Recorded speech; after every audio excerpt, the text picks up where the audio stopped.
근신하라 깨어라 너희 대적 마귀가 우는 사자같이 돌아다니며 삼킬 자를 찾나니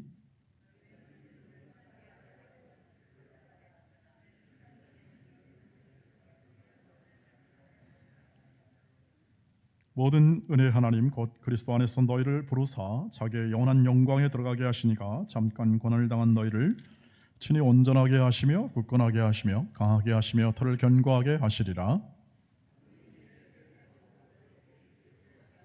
내가 신실한 형제로 아는 실로 안으로 말미암아 너에게 간단히 써서 권하고 이것이 하나님의 참된 은혜임을 증언하노니 너희는 이 은혜에 굳게 서라.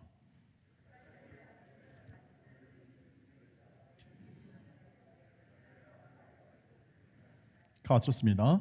너희는 사랑의 입맞춤으로 서로 문안하라. 그리스도 안에 있는 너희 모든 이에게 평강이 있을지어다. 아멘. 오늘도 선하신 목자 되신 주님이 우리에게 허락한 이 예배를 통하여 선한 목자의 꼴을 풍성한 양식을 우리에게 주실 줄 믿습니다. 오늘의 주일에 합한 하나님의 은혜가 이 말씀을 통해서 계속 저와 여러분의 마음 가운데 전달되리라고 확신합니다.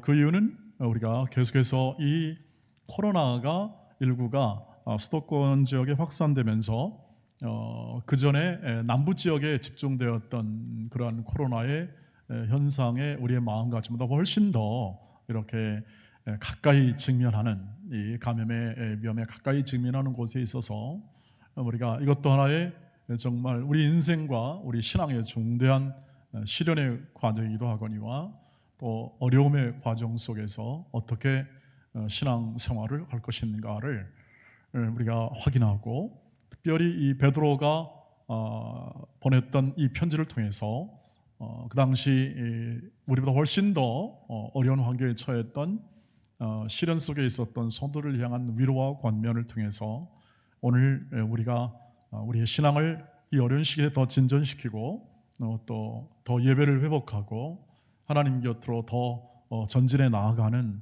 믿음을 갖기 위해서 함께 이 말씀을 우리가 듣기를 원했고 이제 오늘 마지막 시간을 갖게 되었습니다.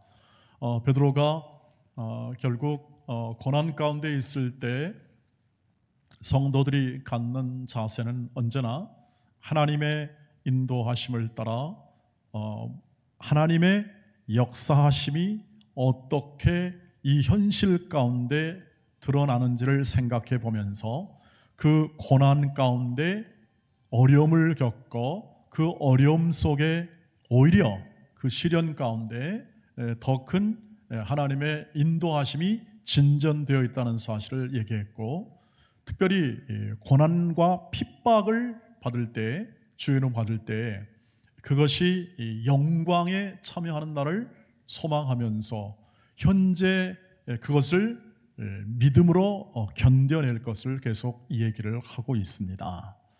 다시 말하면 똑같은 방식으로 욕을 욕으로 모욕을 모욕으로 그리고 또 박해 형태를 고스란히 따라서 보복하는 것이 아니라 예수 그리스도께서 지신 십자가의 인내와 사랑을 기억하고 예수 그리스도를 따라 고난에 참여함을 감사히 여기며 그것이 구원을 이루어가는 과정, 힘든 여정이지만 구원을 이루어가는 과정임을 우리가 기억하고 그 믿음대로 살아갈 것을 권면받았습니다. 그런데 오늘은 특별히 이렇게 현대인이 현대를 살아가는 사람들이 잘 이해하지 못하는 하나의 권면을 듣습니다. 8절 말씀에서 그것이 나타나는데 한번 8절 말씀에서 읽겠습니다. 시작. 근신하라 깨어라 너희 대적 마귀가 우는 사자같이 두루다니며 삼킬 자를 찾는다라고 되어 있습니다. 그 다음에 이제 너희는 믿음을 견고히 하여 9절에 이 마귀를 대적하라 이렇게 얘기를 하고 누구나 다 이 대적 마귀가 이렇게 간섭하여 그 삶을 주시하고 있다. 주시할 뿐 아니라 한 입으로 사자가 입으로 그냥 큰 입으로 딱 이렇게 움켜쥐고 잡아먹듯이 그런 강인한 혹은 교묘한 그리고 이렇게 아주 능수능란한 그러한 지혜로 이렇게 성도들을 괴롭힐 그러한 환경 가운데 있음을 얘기해주고 있습니다. 마귀를 얘기하면 이 마귀를 대적하려면 마귀를 이해를 해야 되고 어떤 존재냐를 알아야 대적을 할 수 있겠습니다. 그 말은 이렇게 마귀의 꾀임과 유혹에 많이 우리가 넘어가고 있다는 사실을 반증해주고 있거니와 그것이 일상에서 노출되어 있다는 사실을 확인하고 그 마귀가 어떤 존재를 이해하시는 것이 좋을 것 같습니다. 우리의 의식, 우리의 생각에는 마귀가 굉장히 그 능력 있는 존재로 그렇게 여겨지고 있습니다. 능력이 있다는 건 뭐냐면 우리보다 훨씬 더 큰 능력이 있어서 우리는 그 앞에서 꼼짝하지 못하는, 그래서 그냥 하나님 외에는 다른 분이 없다는 사실을 이렇게 우리가 인정하고 있습니다.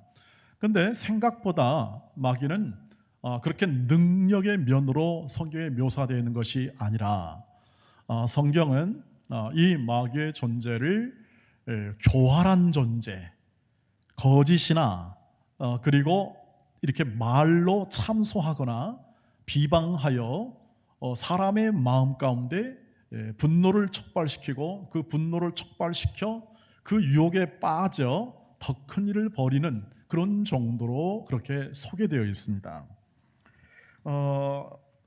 주님이 표현했던 이 마귀의 존재를 보면 요한복음 8장 14절에서 그 한 단면이 나오고 있습니다. 한번 읽어보시죠.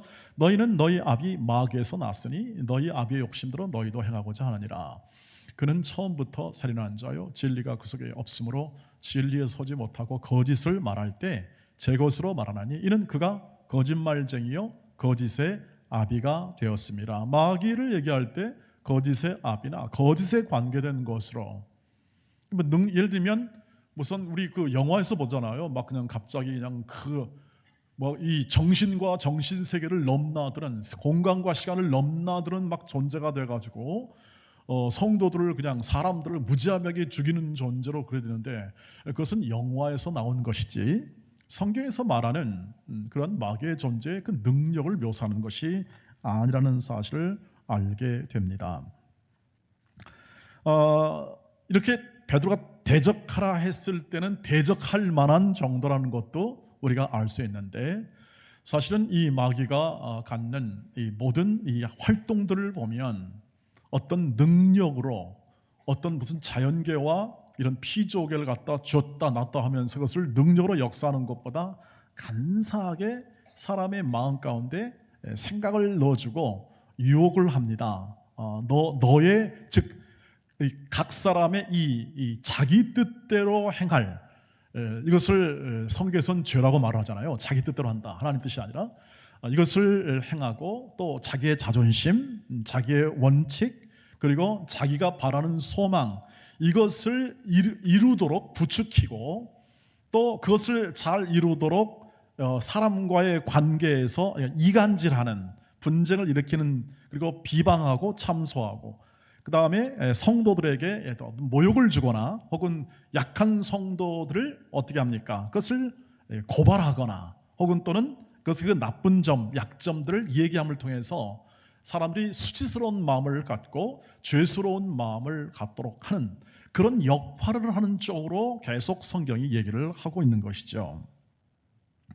그래서 그런 정도이기 때문에 어떤 특출한 사람만 마귀를 공격받는 것이 아니라 모든 성도들이 전부 다 그런 것에 노출되어 있고 그리고 그렇게 상태에 놓여 있음을 얘기를 합니다. 9절 말씀 보니까 너희는 믿음을 굳게 하여 저를 대적하라. 이는 세상에 있는 너희 형제들도 동일한 고난을 당하는 줄 알미라. 그 고난이 마귀와 연계되어 있음을 알 수 있습니다. 그러니까 보이지 않는 존재입니다. 그런데 이렇게 말을 하거나 혹은 또는 어떤 의사를 전달한 측면에서는 인격적입니다. 그래서 어떤 그 목사님은 이렇게 표현했습니다. 유사인격이다. 마귀란 유사인격체라고 할 수 있겠다. 완전한 인격체는 아니지만 이렇게 인격적인 요소를 가지고 있어서 참소하고 비방하고 성도를 무너뜨리려고 하는 그러한 이 일에 교모한 지혜를 가진 자다. 그렇게 성경이 표현되고 있는 것을 볼 수가 있습니다. 그래서 왜 마귀가 나만 공격하나, 이런 것은 합당치 않은 그러한 질문이 되겠습니다.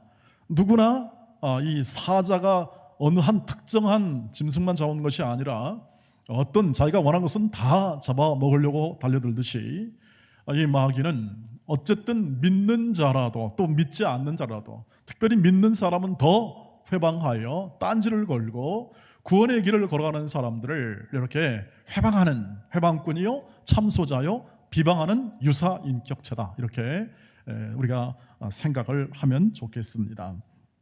그래서 이렇게 알면, 이 마귀를 알면, 이 마귀의 이 활동과 역사의 방법을 알면 우리는 거기에 쉽게 넘어가지 않을 수 있고, 또 우리가 갖는 이 삶에서 그 우리의 생각을 넘어서는 두려움과 공포를 이렇게 제어할 수 있는 우리가 절제력을 갖게 되리라고 생각합니다.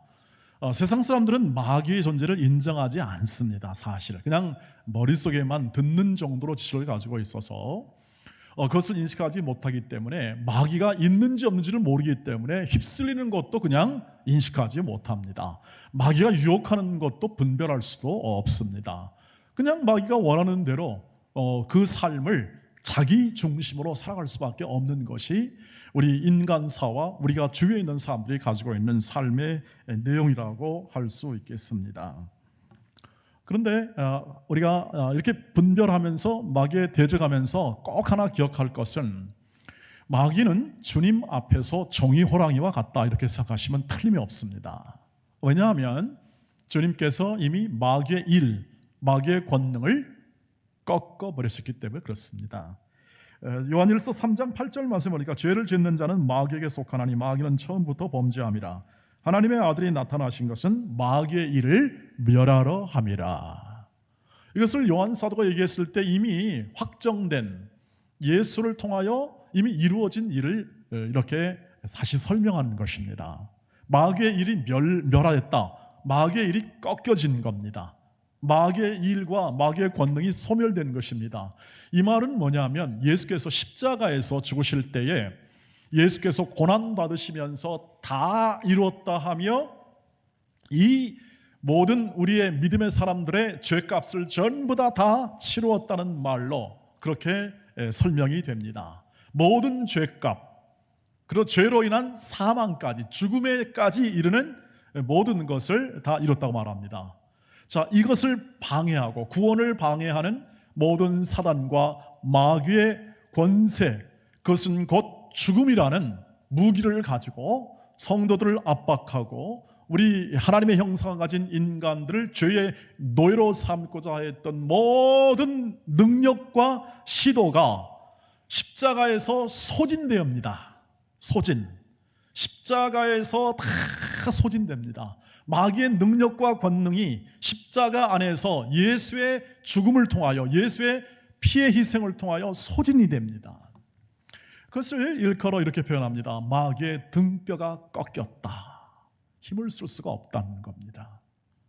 등뼈가 꺾였다. 여러분, 등뼈가 꺾이면은 전부 다 그냥 이렇게 누워서, 그래서 붙어 있는 시간을 가지고 그냥 누워서 아무 활동을 할 수가 없습니다. 허리 요추만 좀 힘들어도 다 안 되죠.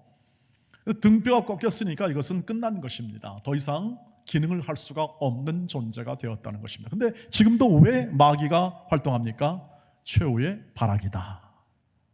여전히 꺾였지만 손과 발과 혹은 신경이 움직이듯이 이 교활한 지혜자는 마치 창세기의 아담과 하와를 이렇게 유혹하여 죄에 빠뜨리게 하듯이 계속해서 죄와 악 속에서 계속 그것을 조장하고 하는 것이죠. 그런데 그것이 어떤 때는 크게 나타나기도 합니다. 어떤 때는 개인의 작은 것으로 나타나기도 하고. 여러분, 히틀러가 이 유대인들을 600만 명이나 죽였다는 이 사실은 도무지 이것은 논리적으로 납득할 수가 없는 일이 되는 겁니다. 사람이 이성적으로 납득할 수가 없습니다. 어떻게 600만 명이 죽도록 그 최소한의 양심을 가진 인간의 존재가 그렇게까지 할 수 있었겠는가? 사람들의 공통적인 내린 결론은 뭡니까? 그 안에 악이 존재한다. 악이 존재한다. 그 생각을 하게 된 겁니다. 우리의 이성과 우리의 모든 합리적 판단, 그래서 우리가 서로 얘기하고 소통하고 모든 것을 다 얘기하면 모든 것들이 다 정상화되고 우리는 더 좋은 낙원, 더 좋은 것을 만들 수 있을 것이라고 생각을 했었습니다. 그래서 토론도 하고 연합기구도 만들어서 했는데 2차 대전이 끝나면서 죽은 사람 수를 보니까 왜 전쟁을 했는지, 왜 이런 내용들을 벌려서 우리가 이렇게 많이 죽였는지를 아무도 책임질 사람이 없고 아무도 그것을 해결할 사람도 없고 그것을 분별할 사람도 없다는 사실에 학자들이 경악을 한 것이죠. 놀라운 일입니다. 어떻게 저렇게 선한 사람이, 우리 다 선하잖아요. 사람 각자 보면 다 이렇게 그저 어느 정도 합리적인 얘기를 할 수 있는, 교육받으면 어느 정도 이렇게 통할 수 있는 정도로 생각했는데 어쩌면 인간이 이렇게 악할 수가 있는가, 사람을 파리 목숨 될 수 있는가에 대해서 설명이 안 되는 겁니다. 성경은 그것이 악을 조장하는 사단의 활동으로 그렇게 얘기합니다. 우리가 겪는 이 모든 이 환경 속에서 납득할 수 없고 이해가 안 되는 요소 가운데 우리가 확인할 수 있고 우리가 그것을 대적할 수 있는 요소로서 마귀와 사단을 이해하고, 오늘도 그러나 그것이 이 두려워할 존재가 아니라 예수의 십자가를 통하여 그 기운이 꺾여 등뼈가 꺾여 제기할 수 없는, 그저 남은 힘 가지고 사람들의 마음과 모든 생각 속에 교활하게 또 그들 나쁜 지혜로 비방하고 아직 거짓말하고 참소하고 하는 일들을 통해서 하나님과의 관계나 사람과의 관계를 깨뜨려 구원의 길을 걸어가는 믿음의 사람들을 방해하고 딴지거는 그러한 이 마귀를 우리가 오늘도 확인하고 이해하고 그리고 얕잡아 볼 것이 아니라 신중하여 하나님의 뜻을 따라 대적하시기를 주의 이름으로 축복합니다. 대적하라. 그래서 대적하라 하는 것은 분명히 그에 대해서 어떤 태도를 취하라 하는 그러한 요청을 듣습니다. 그래서 우리가 마귀를 대적하라 할 때 무조건 야 마귀야 물러가라, 믿습니다 물러가라, 그렇게만 해서 될 일이 아니라는 사실을 확인해야 합니다. 실제로 그렇게 하는 사람들이 있지 않습니까? 주 예수 그리스도의 이름으로 마귀야 물러가라 이렇게 얘기하기도 합니다. 그것을 사용하여 예수의 권세를 나타내기도 합니다. 그래서 예수 그리스도가 결국 이 모든 이 마귀를 대적하는 데 있어서 그를 의지함이 항상 기본이 됩니다. 동시에 대적할 때 가장 중요한 게 뭐냐면 이 마귀가 하는 일이 우리 머릿속과 이 생각 속에 하나님의 뜻이 아닌 것을 집어넣습니다. 하나님의 뜻이 아닌 걸 집어넣어 그것을 마치 하나님의 뜻인 양 포장하여 광명한 천사처럼 행할 것을 요청합니다. 그게 생각을 불어넣는 것입니다. 그래서 마귀의 한 일 가운데 아까 거짓말하고 참소하고 비교한다고 그랬잖아요. 마치 우리가 욥기를 보듯이 사탄이 하나님 앞에 가서 이 욥을 이렇게 좀 힘들게 고난 가운데도 되겠습니까? 라고 허락을 받아 하듯이 말이죠. 이렇게 이 고난 이런 것들을 우리가 주는 것으로 늘 이렇게 생각을 하여 마귀의 이렇게 그 생각을 굉장히 크게 갖습니다만 이 마귀가 하는 주된 일이 사람의 생각 속에 마치 가룟 유다의 머릿속에다가 자기의 명분의 확신을 넣습니다. 예수로는 안 돼. 예수로는 이스라엘 백성을 구원할 수가 없다라는 그 생각을 통하여 예수를 포기하게 만들고 그리고 예수를 팔게 만드시, 그것이 이제 확신이 되어 확장이 되어 그런 생각을 하듯이 하나님의 뜻을 따라 판단하고 분별하여 마귀의 제안과 마귀의 생각을 거절할 때 우리는 마귀를 대적할 수 있습니다. 그러므로 하나님의 뜻에 더 깊이 들어가셔야 합니다. 하나님의 뜻과 하나님의 인도하시는 방법과 그 하나님의 역사하심을 더 깊이 아셔야 합니다. 그래야 휘둘림을 받지 않습니다. 마귀도 광명한 천사처럼 똑같은 그런 멋진 말로 그럴듯한 이론으로 포장하여 우리의 영혼을 갉아먹거나 아니면 우리의 분노를 부추기거나 그래서 더 크고 더 우리가 통제할 수 없는 정도의 일들을 나타낼 수 있는 기초를 제공하기 때문에 그렇습니다. 하나님의 뜻은 언제나 사랑하는 것과 관용하는 것과 희생하는 것과 섬김이요 인내요 절제요 충성이며 양선 이런 요소들로 항상 이루어져 있습니다. 감사요 기쁨이요 이런 것이 이 하나님의 뜻 안에서 늘 이렇게 표현되고 신앙으로 나타나야 되는데 그렇지 않고 이것이 내 주장과 자기입니다. 베드로에게 사탄아 물러가라 했던 예수님 말씀처럼 언제나 자기의 생각과 자기의 명분을 합리화시키거나 그리고 자신의 주장을 더 돋보이게 만드는 쪽으로 자꾸 마귀는 긍정합니다. 긍정하고 그 길을 걸어가도록 부추기는 것이죠. 그래서 형제의 사랑이 깨지는 것을 두려워하지 않습니다. 형제의 사랑이 깨지는 걸 두려워하고 하나님의 말씀이 깨지는 걸 두려워하지 않고 길을 나가게 될 때 우리는 거기에 다 휩쓸릴 수 있는 약한 존재임을 확인하고 여러분 언제나 하나님의 뜻과 하나님의 말씀에 든든히 서시기를 주의 이름으로 축복합니다. 그게 믿음을 견고하게 한다. 믿음을 견고하여 마귀를 대적하는 것이죠. 믿음입니다. 하나님이 우리를 이끄시고 하나님이 우리와 함께 하시고 하나님이 우리의 시련 가운데서 우리를 붙잡고 계심을 신뢰하면서 하나님이 이 뜻이 연약한 가운데서도 부족한 가운데서도 언제나 하나님의 뜻을 따라 행하는 그 견딤을 통해서 이루어진다 하는 것을 이해하면 우리는 마귀의 유혹과 마귀의 이 간사한 거짓말하는 것에 대해서 휘둘리지 않고 백전백승할 수 있는 믿음의 삶을 살게 될 줄 믿습니다. 마귀는 쫓겨날 존재입니다. 계시록에 있는 말씀처럼 이제 마지막 날 쫓겨나게 될 겁니다.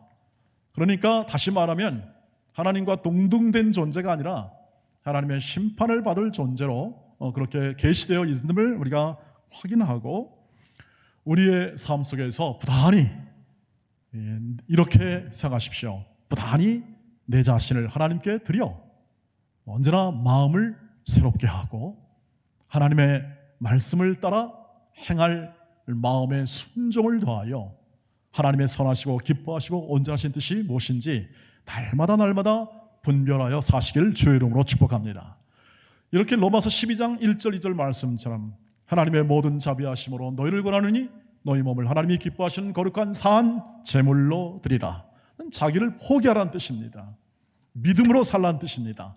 믿음은 나를 포기하고 하나님의 뜻대로 사는 것이니까 너희는 이 세대를 본받지 말고 마음을 새롭게 함으로 변화를 받아 아버지의 선하시고 기뻐하시고 온전하신 뜻이 무엇인지 분별하도록 하라. 이렇게 바울은 제시하는 이유는 뭐냐 하면 마귀에게 휘둘리지 않고 악한 영들에 의해서 그렇게 딴지거로 넘어지지 않고 하나님의 뜻 안에 서면 하나님의 말씀 안에 서면 그것을 믿음 안에 서면 얼마든지 우리가 대적할 수 있고 거부할 수 있고 믿음으로 살아갈 복됨을 누릴 수 있는 그리고 더 큰 구원의 풍성함을 누릴 수 있는 삶으로 살 수 있다는 것을 얘기를 해주고 있습니다.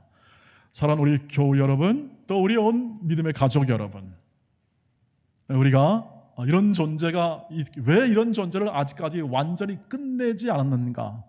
다 하나님의 섭리 아래에 있음을 믿습니다. 어떤 큰 섭리요? 하나님의 더 큰 구원의 섭리입니다.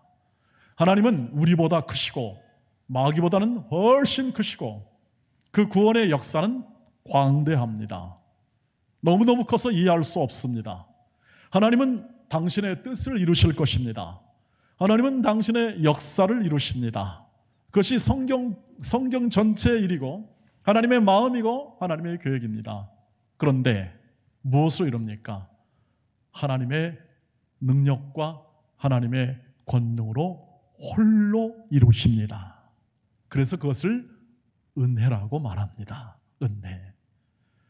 우리가 살아가는 동안 하나님의 뜻을 따라가는 사람들은 언제나 은혜라는 이 관점을 언제나 가슴 깊게 가지고 살아갈 수밖에 없습니다. 왜 그런지를 10절에서 베드로가 얘기합니다. 같이 읽어보겠습니다. 시작. 모든 은혜의 하나님 곧 그리스도 안에서 너희를 부르사 자기의 영원한 영광에 들어가게 하시니가 잠깐 고난을 당한 너희를 친히 온전하게 하시며 굳건하게 하시며 강하게 하시며 터를 견고하게 하시리라. 아멘. 모든 은혜 하나님입니다. 그러니까 우리가 겪는 이 시련 포함하여 어려움을 포함하여 우리의 모든 희노애락과 우리의 전 인생사가 하나님의 은혜라는 것이죠. 저와 여러분이 구원받는 존재임을 믿습니다. 우리는 구원받아 삶을 살고 있습니다. 등피가 꺾인 마귀의 모든 결과를 우리가 예상할 수 있듯이 우리는 우리의 인생과 우리의 모든 삶의 내용의 결과를 이미 보장받고 이 세상을 살아가고 있습니다. 그것을 누가 이루십니까? 하나님이 이루시기인데 우리의 능력과 우리의 자격과 우리의 소원에 의하여 하는 것이 아니라 우리가 약할지라도 우리가 부족할지라도 우리가 불순종할지라도 우리가 원수되었을지라도 하나님은 아랑곳하지 아니하고 처음부터 시작하여 탄생부터 시작하여 우리의 모든 이 땅의 이 생의 이 죽음을 맞이하는 이 순간까지 하나님은 하나님의 뜻과 하나님의 사랑과 자비로운 뜻을 따라서 우리를 구원하신다. 이것을 은혜라고 말을 합니다. 내가 했다가 아니라 하나님이 하셨습니다. 은혜라는 것은 거저 주는 것이죠. 대가나 보상을 기대하지 않습니다. 여러분 그 선물이라고 합니다. 저와 여러분이 선물을 줄 때 누구에게나 뭐 선물 줄 때 어떤 보상을 기대합니까? 아닙니다. 그것은 그냥 좋아서 주는 겁니다. 내가 감사하거나 혹은 또는 이 사람은 이걸 주면 좋겠다는 내 마음에 긍휼이 있을 때 선물하죠. 자비로움이 있을 때 하면 넉넉함이 있을 때 후함이 있을 때 선물을 하게 됩니다. 하나님께서는 우리 연약한 인생을 보십니다. 마귀에게 휘둘리거나 그 죄와 사망 가운데 그냥 질식할 수밖에 없는 원하지 않는 인생을 살아가는 허무한 인생을 살아가는 하나님 없는 인생은 그런 인생밖에 될 수 없음을 알고 하나님의 무한하신 자비와 무한하신 사랑을 가지고 인간들을 홀로 구원하십니다. 그러니 내 의사와 내 바람과 내 소원대로 되면 안 됩니다. 내 뜻과 내 목적을 따라가면 절대 안 됩니다. 하나님은 그것을 꺾으시는 겁니다. 일평생을 다하여 꺾는 겁니다. 저와 여러분을 꺾고 있죠. 꺾어야 됩니다. 내가 죽어야 됩니다. 그래서 자기를 부인하라고 말씀하시고 나를 꺾어서 나를 죽여야 내 안에 새 생명이 역사한다는 겁니다. 그렇지 않을 경우는 계속 나는 내 주장과 내 생각대로 살아갈 수밖에 없고 그것은 결과는 허무요 죽음밖에 사망의 열매를 거둘 수밖에 없는 인생의 결실을 우리가 맞이할 수밖에 없기 때문에 그렇습니다. 그걸 하나님이 원하지 않습니다. 하나님이 그것을 우리의 연약함에도 불구하고 불순종에도 불구하고 하나님은 우리를 구원하십니다. 그래서 이미 우리를 이렇게 표현합니다. 너희를 부르사 있는 자리에서 영원한 영광에 이미 들어가게 하셨습니다. 하나님이 계획하시고 하나님이 생각하셨던 모든 것들 이미 이루신 겁니다. 왜냐하면 하나님은 시간과 공간의 제한을 받지 않고 우리는 지금 여기 공간, 시간 다 제한을 받아서 늘 왔다 갔다 하고 힘든 나라를 살지만 하나님은 그냥 보고 계십니다. 하나님 보고 계시면서 이렇게 딱 간섭하십니다. 그러지 말아라. 또 사람을 보내거나 혹은 또는 환경을 보내라. 말씀을 통해서 우리를 경책하십니다. 우리를 인도하십니다. 사람 만드십니다. 그래서 자녀라고 합니다. 우리를 거룩한 자녀로 만드십니다. 그러니 너희도 거룩하라고 말씀하십니다. 그러면서 어떻게 합니까? 우리를 고난 가운데 놔둡니다. 왜? 연단시키려고 그렇습니다. 연단시킵니다. 우리를 좀 더 하나님 자녀답게 만듭니다. 그래서 시련도 하나님의 관점에서 보면 우리의 모든 삶에서 우리는 시련을 맞이하지만 그 시련도 하나님께서 그 시련 안에서 일을 하십니다. 만들어내시는 겁니다. 로마서 5장 3절 4절입니다. 같이 읽어보겠습니다. 그것을 설명해 주고 있습니다. 시작. 다만 이뿐 아니라 우리가 환난 중에도 즐거워하나니 이는 환난은 인내를, 인내는 연단을, 연단은 소망을 이루는 줄 알미니라. 환난은 시련과 고난을 얘기합니다. 그것이 인내를 프로듀스, 생산해냅니다. 만들어낸다는 뜻입니다. 일을 한다는 뜻입니다. 그것이 결실한다는 뜻이죠. 그리고 환난은 인내는 연단을 낳습니다. 연단, 훈련이 되어야 도가니에서 정제가 되어야 그 빛을 말하는 금이 되듯이 인생의 모든 고난 속에서 우리를 아주 정금같이 단련시키는 것이 하나님의 큰 은혜 안에 있다는 겁니다. 하나님의 은혜 안에. 하나님이 그 일을 하신다는 겁니다. 연단은 소망을 낳습니다. 지금 이렇게 감사한데 우리가 누릴 저 천국의 소망은 어떠한가? 현재 받은 고난은 장차 받을 영광과 좋게 비교할 수 없다는 그러한 그 소망이 그 마음 가운데 자리 잡습니다. 여러분 신앙생활하면서 어떻습니까? 그 소망이 더 자라가고 있습니까? 지금 계속해서 이렇게 어르신들, 우리 90대 이상 된 분이 최근에 몇 분이 90대 분이 소천을 했습니다. 그걸 바라보면서 멀지 않다, 우리 모두가 멀지 않다 하는 생각을 하게 됩니다. 기껏해야 20, 30년 차이다. 제 입장에서 보면 여러분 입장에서는 또 다르지 않습니까? 멀지 않습니다. 그런데 어떻습니까? 그 소망이 더 커지십니까? 더 그 은혜가 더 커져가십니까? 겉사람은 후편한 속사람은 날로 새로워져 내 인생과 내 삶을 이루시는 하나님의 역사하심이 놀랍고 광대하고 그 은혜롭다는 것. 그래서 내가 아침에 일어나고 내 삶에서 이 계절을 맞이하면서 바라보는 하나님의 선하신 인자하심, 일하심이 나뿐 아니라 내 피조물과 내 가족과 모든 상종 속에서 그 일하심, 그 은혜로우심을 바라볼 때 점점 날이 가면 날이 갈수록 우리 안에 소망은 커지고, 그리고 이 땅에 있는 이 고난과 시련은 작아지게 느껴질 수밖에 없는 것이 우리의 믿음의 성도들의 현실입니다. 현실을 알라 이 말을 할 때 우리는 현실은 고생스럽다는 것을 전제로 얘기하죠. 그렇습니다. 이 편지를 받는 성도들도 마찬가지고 지금도 마찬가지입니다. 우리가 현대에 살면서도 나지 않습니다. 그 시대를 사는 사람들의 인간성과 지금 현대에 사는 사람의 인간성이 더 낫다는 보장이 없습니다. 여러분과 여러분 자녀들 보면 압니다. 여러분보다 자녀들이 더 인간성이 더 낫다, 생활 환경은 나아질 수 있습니다만 인간성이 낫다고 판단할 수가 없습니다. 자신할 수가 없습니다. 그것은 뭘 말해줍니까? 하나님 안에 있지 않는 한, 하나님의 은혜 안에 있지 않는 한 우리는 늘 그저 그런 인생을 그렇게 살다가 그냥 그것대로 죽었다 할 수밖에 없는 것이 우리의 현실, 시련 가운데 있는 현실이기 때문에 그렇습니다. 그러나 오늘도 베드로는 이렇게 얘기합니다. 12절 말씀 같이 읽겠습니다. 12절 시작. 내가 신실한 형제로 아는 실로안으로 말미암아 너에게 간단히 써서 권하고 이것이 하나님의 참된 은혜임을 증언하노니 너희는 이 은혜에 굳게 서라.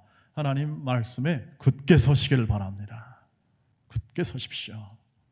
그 어떤 것도 해칠 수 없고 그 어떤 것도 여러분을 막을 수 없습니다.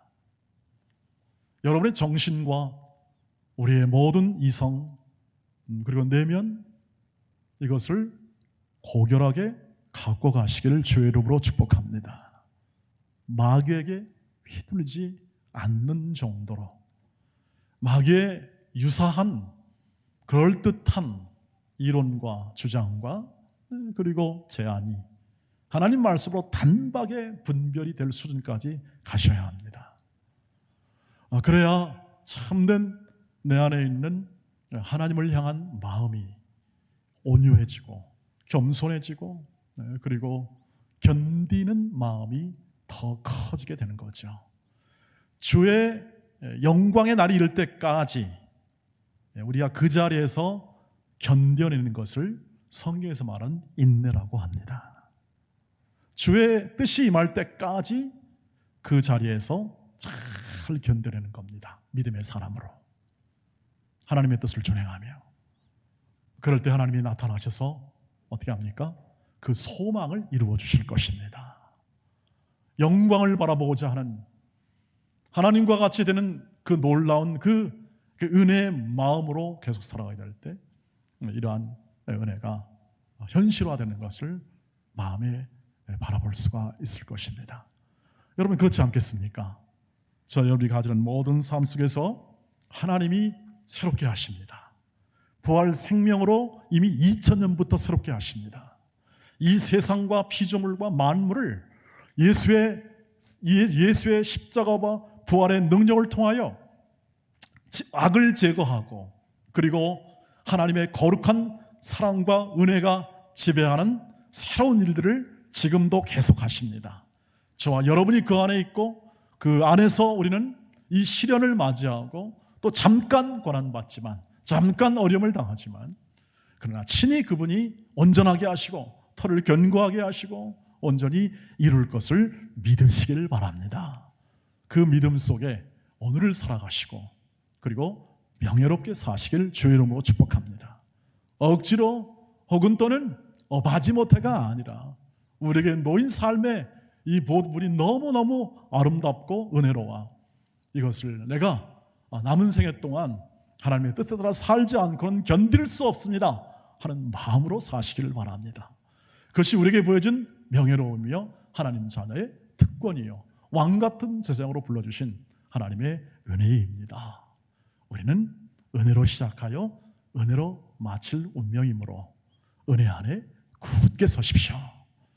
깨어 근신하며 절제하며 마귀를 대적하고 선한 사람들과 함께, 믿음의 사람들과 함께 그날을 바라보며 은혜 안에 굳게 서십시오. 은혜 안에 굳게 서십시오. 기도하겠습니다. 거룩하신 아버지 하나님, 오늘도 우리에게 말씀을 주시고 은혜 주심을 감사합니다. 깨달아 알고 마음에 누리며 진리 안에 자유롭고, 그리고 마귀의 게임에 빠지지 않는 믿음의 정진이 이 어려운 시기 때 계속하게 하시고, 환난은 인내를, 인내는 연단을, 연단은 참된 소망 가운데 사는 삶을 우리에게 허락하시는 하나님의 은혜가 우리 모두에게 충만하게 하옵소서. 예수님의 이름으로 기도하옵나이다. 아멘.